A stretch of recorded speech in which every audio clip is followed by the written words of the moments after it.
Ladies and gentlemen, welcome back to Let's Dev, where today we're continuing work on our Phasmophobia cross-minute mashup. Now last time we added the Ouija board, the book, and the camera. The Ouija board and the book worked similar to other interactable tools in the player's arsenal, but it was the camera that would provide us with our toughest challenge. In short, the camera required a visual cone in order to quote-unquote see the ghost. However, this cone was able to view the ghost through walls, and thus a great deal of time was spent trying to figure out the best way to go about doing a quote-unquote proper visual cone.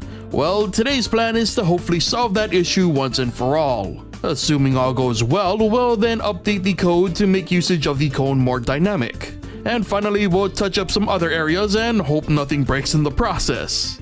Now that's easier said than done, so let's not waste any more time and get to the coding. I went into this session with a 3-stage strategy. Go from the most convoluted to the most simple, utilizing some wonderful suggestions left by a couple of you in the comments. The first attempt was a mixture of position checks, collision lines, and a DS list. The collision line checks would add each wall and the ghost to a list, similar to the collision line list, but for multiple objects. Then based on the order of objects added to said list, if the ghost appeared as the first entry, then that meant that the view must be clear. This kind of ended up working. Somehow only a single wall was being recorded, but it was fine, and the list would still populate. However, I'm guessing perhaps due to the order of the check, sometimes the wall would be recorded before the ghost, even when that should have not been the case. Generally speaking, it just wasn't working out like I had hoped, and the convoluted nature of the idea convinced me to move on to idea number 2. The second idea was to measure distance between wall and ghost. Using 2 checks for ghost distance and distance to the nearest wall to the player,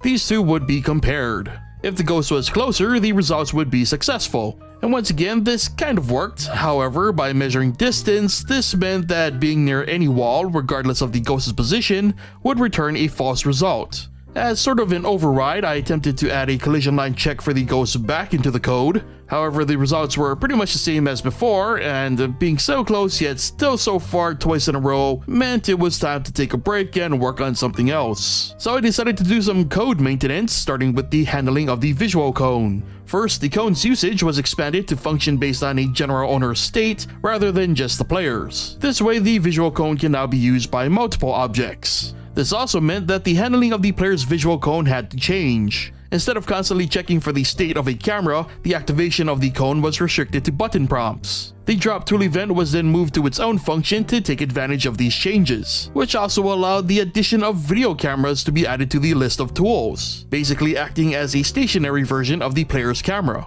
And this whole process ended up taking a lot longer than I expected, so much so it'll probably be more efficient to turn some of the events into a function sometime down the road. And anyway, eventually our cones became more dynamic and ready for the final idea left in my bag of tricks. The final idea was simple. On collision with the ghost, toss out a collision line. If it hits the nearest wall, then the result is false.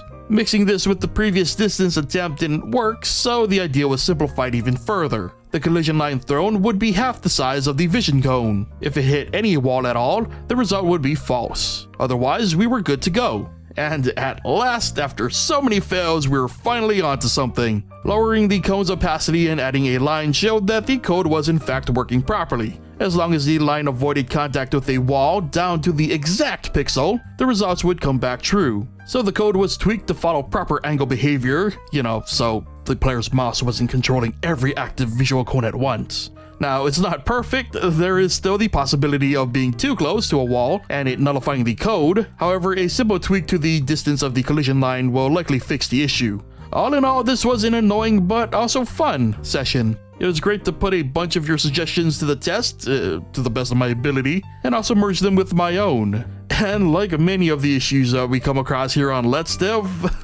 the simplest answer ended up being the most effective. But with these additions, we're that much closer to finally combating the ghost and the inevitable end of our hero.